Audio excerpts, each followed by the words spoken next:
Bom dia para vocês. Era para ser só uma aula, eu devia estar aqui de professor falando coisas, né? Mas eu não resisti a comer uma maçã, porque a gente vai falar justamente dela.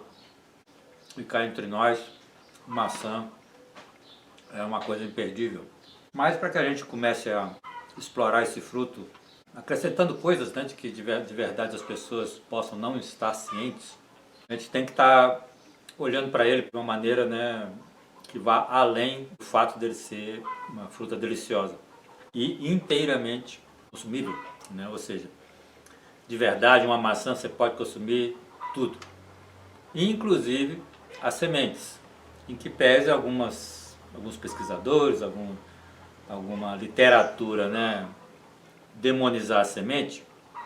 É na semente que tem a maior parte do óleo essencial em concentrações significativas. Então, apesar de ter lá o cianeto, apesar de ter lá alguns produtos que possam ser irritantes, etc., a quantidade é tão pequena que a maior parte dos indivíduos adultos e que não têm uma alergia específica não tem nenhum prejuízo em consumir as sementes. E, obviamente, também a semente está muito bem encapsulada por uma camada celulósica bastante resistente. Então, normalmente ela não é digerida ou pobremente digerida quando você ingere a maçã. Então, de fato, a gente pode considerar que a maçã pode ser consumida toda. E, aproveitando esse tipo de abordagem, vamos colocar que, enquanto fruto, a melhor parte da maçã é a casca, tá?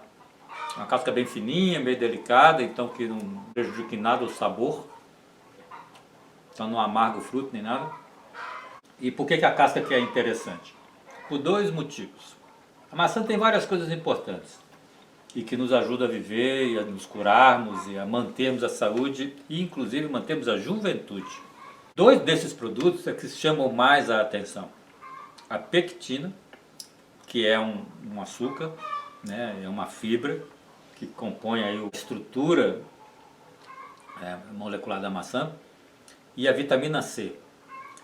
A vitamina C é sobejamente conhecida. Todo mundo conhece vitamina C, todo mundo toma vitamina C, principalmente quando quer o quê? Aumentar a imunidade. Mas, a não ser os especialistas ou aqueles que busquem a maçã como um elemento curativo e vão estudar a respeito, acabam que a maioria das pessoas não conhece que a vitamina C, de fato, ela é uma substância, além de imunogênica, é uma substância adaptógena.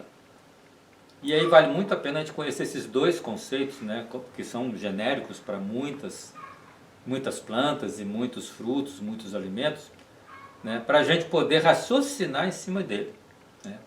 Então, vitamina C. Todo mundo aí que, por exemplo, está no estado gripal ou está no estado alérgico de repetição, vai atrás da vitamina C.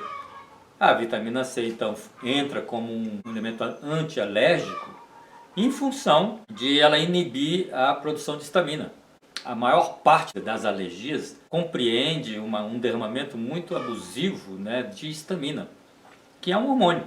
É um hormônio que participa do nosso pool de recursos que entram em atividade sempre que a gente está num sistema de luta e fuga. Luta e fuga, obviamente, são denominações que estão muito ligadas ao passado do indivíduo humano, onde nós lutávamos para sobreviver e quando o oponente era maior ou mais competente ou mais agressivo, o que nos restava era fugir. Hoje em dia, como o indivíduo se tornou mais urbano, mais sedentário, mais autoprotegido, então os nossos mecanismos de luta e fuga ficaram meio em desuso no que se refere à sobrevivência. Mas infelizmente nós pagamos um preço para entrarmos nesse esquema sedentário de vida e nesse esquema urbano de vida. Nós pagamos um preço violento em termos de nível de estresse. E o estressamento então substituiu a vivência das necessidades de luta e fuga, disparando os mesmos mecanismos de proteção à vida, né, que o nosso organismo tem. Isso resulta no quê? Que o nível crescente de estresse dispara mecanismos de luta e fuga.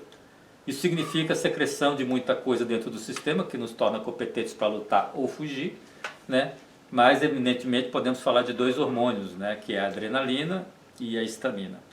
Os dois são produzidos nesse esquema de tornar o organismo mais competente para enfrentar situações extremas, né? Que obviamente são situações estressantes.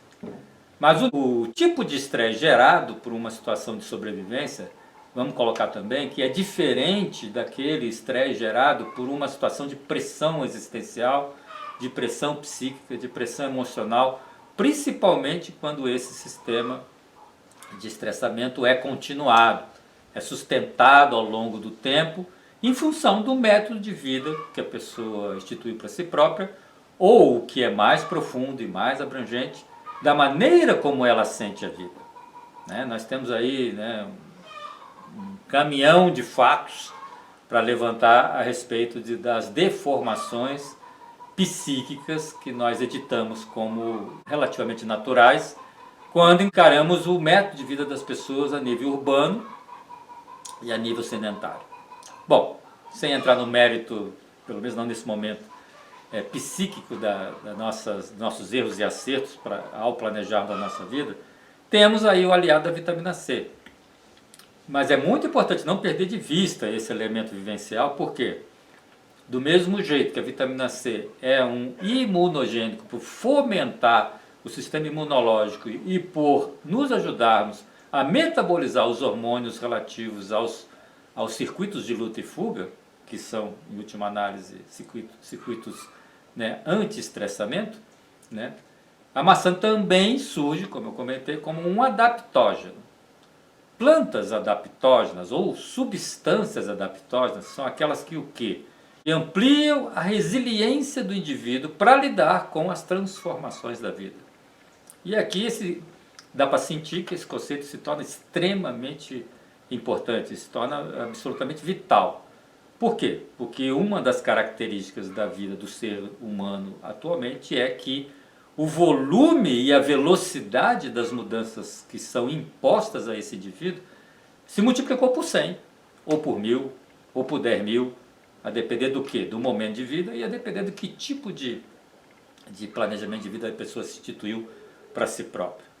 Então, nós temos substâncias ou estímulos, quaisquer que sejam, que nos tornem maleáveis e flexíveis o suficiente a encarar esse processo de demanda, né, por mudanças, é falar que nós vamos nos tornar mais competentes e menos sensíveis a essa demanda.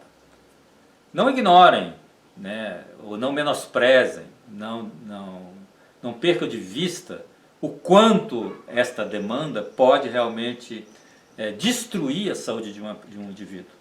Porque, obviamente, o nosso organismo é biologicamente programado para editar comportamentos relativos ao meio de vida, ao método de vida, né? E que isso, obviamente, tem limites. Né? Isso aí tudo significa uma bioquímica circulante dentro do sistema. Então, atender à demanda é uma questão de vida ou morte, é uma questão de saúde ou adoecimento. Então, por isso mesmo, a vitamina C entra como um elemento extremamente poderoso nessa coisa de proteger o indivíduo no seu método de vida estressante. Tá? Tanto a nível de tornar o organismo competente para lidar com a carga hormonal que é liberada nos circuitos de luta e fuga ou nos circuitos de estressamento, quanto aquele que é relativo ao equilíbrio do sistema imunológico.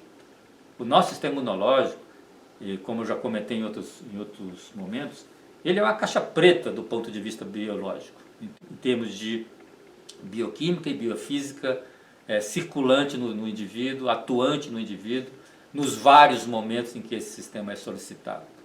Então, tudo que a medicina sabe, tudo que a ciência, né, médica sabe sobre isso, ainda é muito pouco. Então, isso significa dizer o quê? Que em que pese a vitamina C ser uma substância que nós conhecemos muito, que está muito democratizada, que está muito falada em todas as instâncias acadêmicas e até mesmo domesticamente, né? Nós ainda não conhecemos toda a ação dela e todo o caminho que essa substância percorre no sistema. Dito isso, então aí voltamos para a constituição da maçã. Por quê?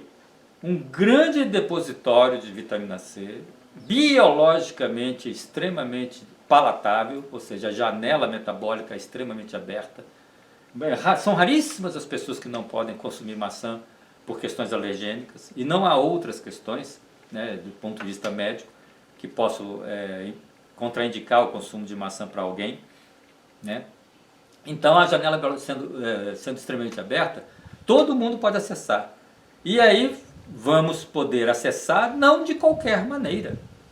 Podemos acessar essa vitamina C numa quantidade e numa combinação nutricional e fitoterápica equilibrada.